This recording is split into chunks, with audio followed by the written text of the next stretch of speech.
مثالا تبعوا الرسول إذا سعى أو قالا كانوا هنا يسقون غيم حياتنا فمضوا وفينا ذكرهم يتعالى رحلوا وألقوا في الضمير سؤالا هل مثلهم نجم سما وتلالا ملأوا الحياة مفاخرا بفعالهم وزهت بهم دنيا الأنام دلالا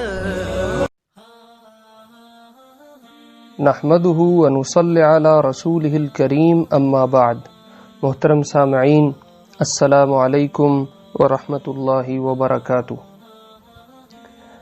وقت گزرنے کے ساتھ ساتھ اور زمانے کی دوڑ میں کہیں ہم اپنے اسلاف کو کھو چکے ہیں۔ تبھی تو چھوٹے اور نئی نسل کے جوان تو کیا، ہمارے بڑوں تک کو اپنے پہلوں کی کوئی خبر نہیں اور کچھ پتہ نہیں۔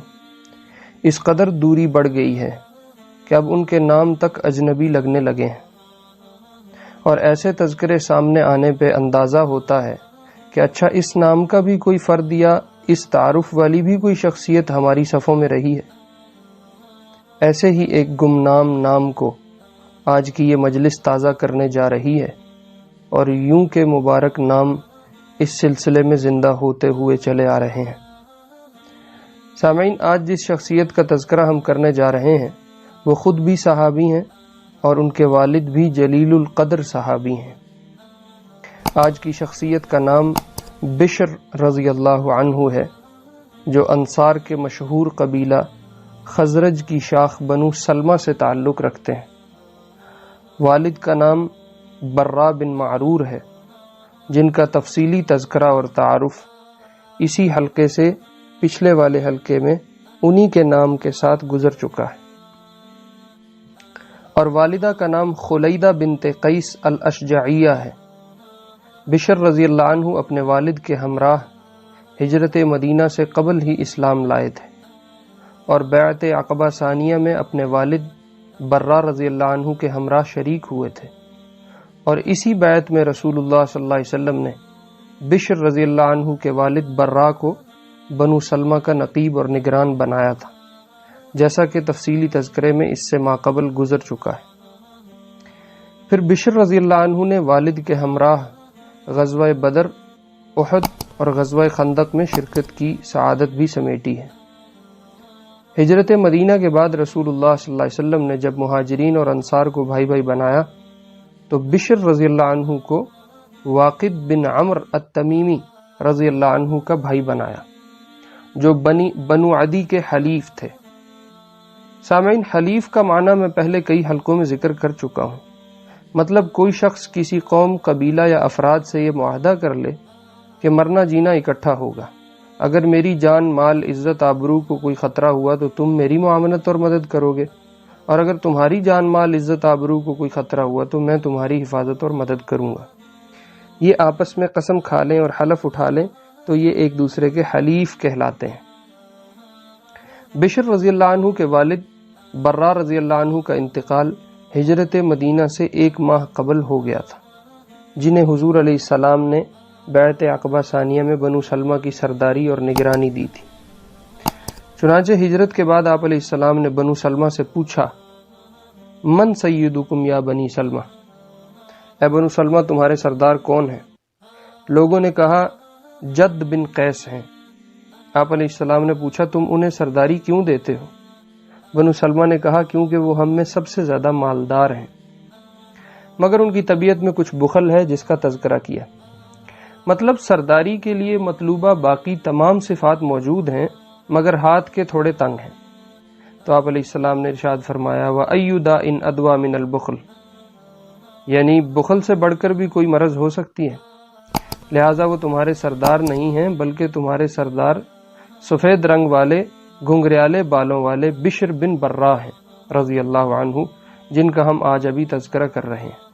گویا آپ علیہ السلام نے بشر رضی اللہ عنہ کو سرداری کی مطلوبہ تمام صفات میں پورا پایا، اور خاص طور پر یہ کہ ان کی سخاوت پہ جد بن قیس کے مقابلے میں مہر ثبت فرمائی۔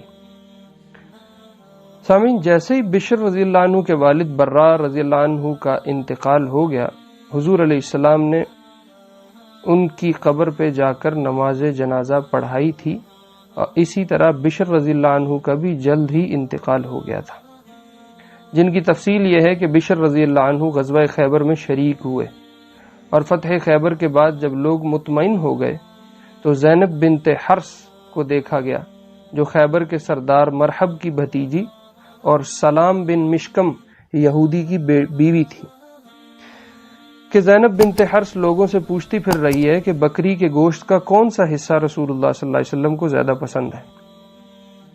لوگوں نے کہا دست یعنی بازو کا، اور یہ حضور علیہ السلام کو اس لیے پسند تھا کہ بقیہ تمام اعضاء کے مقابلے میں دستی کا گوشت جلدی گلنے والا بھی ہوتا ہے اور گندگی پاخانے والے حصے سے زیادہ دور ہوتا ہے باقی اعضاء کی نسبت۔ چنانچہ زینب بنت حرس نے اپنی بکری لے کر اسے ذبح کیا اور بھونا، پھر اس نے وہ تیز زہر اٹھایا جو کھانے والا ایک پل بھی زندہ نہ رہے، اور وہ زہر بکری کے گوشت میں ملایا اور دست کے حصے میں ذرا زیادہ مقدار سے بھر دیا۔ شام کو جب سورج غروب ہو گیا اور حضور علیہ السلام مغرب کی نماز پڑھا کر اپنی قیامگاہ تشریف لائے تو آپ علیہ السلام نے اس زینب نامی خاتون کو اپنے خیمہ میں موجود پایا۔ آپ علیہ السلام نے اس سے آنے کا سبب پوچھا تو اس نے کہا، اے ابو القاسم، میں آپ کے لیے ایک ہدیہ لائی ہوں۔ آپ علیہ السلام کی ہدایت پر اس عورت کا ہدیہ آپ علیہ السلام کے سامنے رکھ دیا گیا۔ وہاں کچھ صحابہ بھی موجود تھے جن میں بشر رضی اللہ عنہ بھی شامل تھے، جن کا ابھی اس مجلس میں تذکرہ ہو رہا ہے۔ حضور علیہ السلام نے صحابہ سے فرمایا قریب آ جاؤ، اور خود آپ علیہ السلام نے دست کا گوشت اٹھایا اور اس میں سے تھوڑا سا ٹکڑا لیا۔ حضور علیہ السلام نے ابھی وہ ٹکڑا صرف چکھا ہی تھا یا صرف ہاتھ میں ہی لیا تھا، مگر بشر رضی اللہ عنہ نے ایک ٹکڑا نگل لیا اور کھا لیا، اور دوسرے لوگوں نے بھی کچھ کھا لیا، مگر اچانک حضور علیہ السلام نے فرمایا اپنے ہاتھ روک لو، کیونکہ یہ دست یعنی بازو کا گوشت مجھے بتا رہا ہے کہ یہ زہر آلود ہے۔ حضرت بشر رضی اللہ عنہ نے عرض کیا، قسم ہے اس ذات کی جس نے آپ کو یہ عزت اور سربلندی عطا فرمائی ہے، جو لقمہ میں نے کھا لیا ہے اس میں مجھے بھی کچھ محسوس ہوا تھا، مگر میں نے صرف اس لیے اسے نہیں اگلا کہ آپ کا کھانا مقدر اور خراب نہ ہو جائے۔ پھر جب آپ نے وہ ٹکڑا اگل دیا جو آپ کے منہ میں تھا تو مجھے اپنے سے زیادہ آپ کا خیال ہوا، اور مجھے مسرت ہوئی کہ آپ اسے نگلنے نہ پائے بلکہ آپ نے اسے اگل دیا۔ اس کے بعد بشر رضی اللہ عنہ اپنی جگہ سے اٹھ بھی نہ پائے تھے کہ ان کا رنگ سبز چادر کی طرح نیلا اور سبز پڑ گیا، یعنی گہرا سیاہی مائل ہو گیا۔ بعض حضرات کے ہاں فوراً ہی شہادت کے مرتبے پر فائز ہوئے، اور بعض حضرات کے ہاں 1 سال تک زندہ رہے اور شدید بیمار بھی رہے، یہاں تک کہ اپنی کروٹ بھی خود لینے کے قابل نہ رہے تھے۔ پھر 1 سال بعد وفات ہو گئی۔ ادھر وہ کھانا کتے کو ڈالا گیا، جسے کھا کر وہ فوراً ہی مر گیا۔ یوں معلوم ہوتا ہے کہ بشر رضی اللہ عنہ کے علاوہ کسی دوسرے صحابی یا شریک مجلس نے وہ گوشت ابھی نگلا نہ تھا۔ اور عیون الاثر نامی کتاب میں یہ قصہ یوں مذکور ہے کہ زینب نے یہ کھانا حضرت صفیہ رضی اللہ عنہا کو لا کر ہدیہ کیا، اور پھر حضرت صفیہ رضی اللہ عنہا کے پاس حضور علیہ السلام تشریف لائے تو آپ کے ساتھ بشر بن برا رضی اللہ عنہ بھی حضرت صفیہ رضی اللہ عنہ کے گھر پہ آئے، اور آپ علیہ السلام اور بشر دونوں نے وہ گوشت میں سے کھایا، اور آپ علیہ السلام نے صرف ٹکڑا لے کر اسے چکھا یا ہاتھ میں پکڑا، جبکہ بشر رضی اللہ عنہ وہ ٹکڑا نگل بھی چکے تھے۔ باقی تفصیل تقریباً وہی ہے جو اوپر بیان کر دی۔ سامعین، مزید اب قصے کی تفصیل ذکر کر ہی دی جائے تو بہتر ہے، چونکہ اب یہ قصہ چل نکلا ہے۔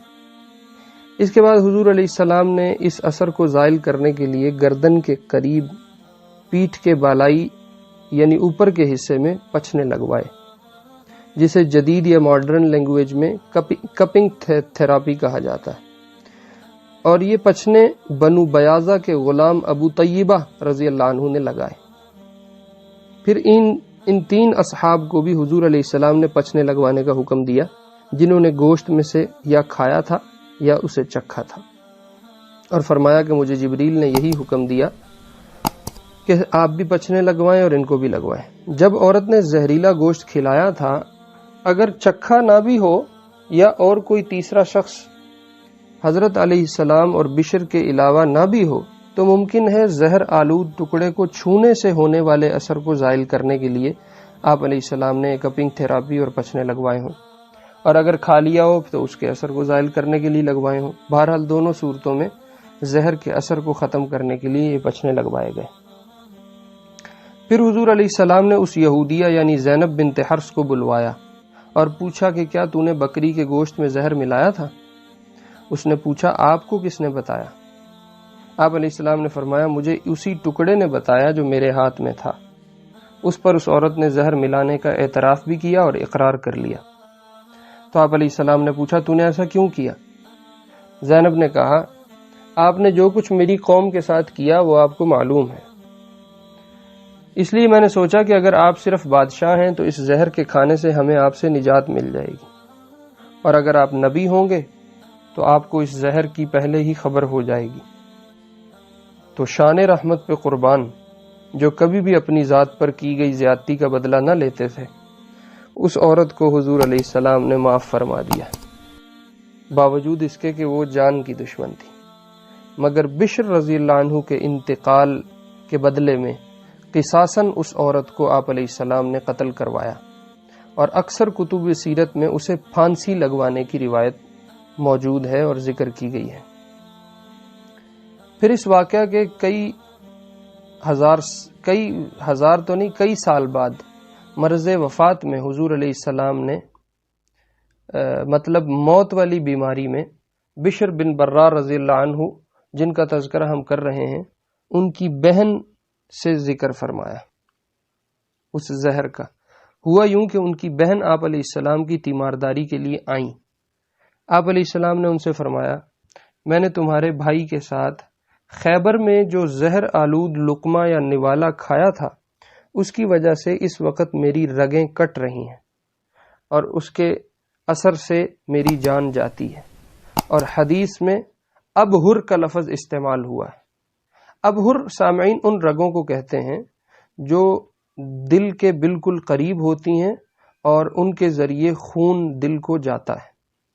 گویا جس زہر کے سبب بشر رضی اللہ عنہ کا انتقال ہوا، یوں کہہ لیجئے کہ اسی زہر کے سبب حضور علیہ السلام کا بھی انتقال ہوا، اور جس زہر کے سبب بشر رضی اللہ عنہ شہادت کے مرتبے پہ فائز ہوئے، اسی زہر کے سبب حضور علیہ السلام بھی شہادت کے مرتبے کو پانے والے بنے۔ سامعین، یہ کچھ احوال تھے بشر بن برا بن معرور رضی اللہ عنہ کے۔ اللہ رب العزت ان حضرات کے تذکرے زندہ کرنے کی توفیق ہماری نسلوں میں اپنے دین کو زندہ فرمائے، اور بلا استحقاق ان لوگوں کی صفوں میں ہمارا حشر فرمائے۔ وآخر دعوانا ان الحمد للہ رب العالمین۔ هم قدوة للسالك أقمار ليل حالك، هم قدوة للسالك أقمار ليل حالك، تنجي من المهالك، وهم منارات الوفا تنجي من المهالك، وهم منارات الوفا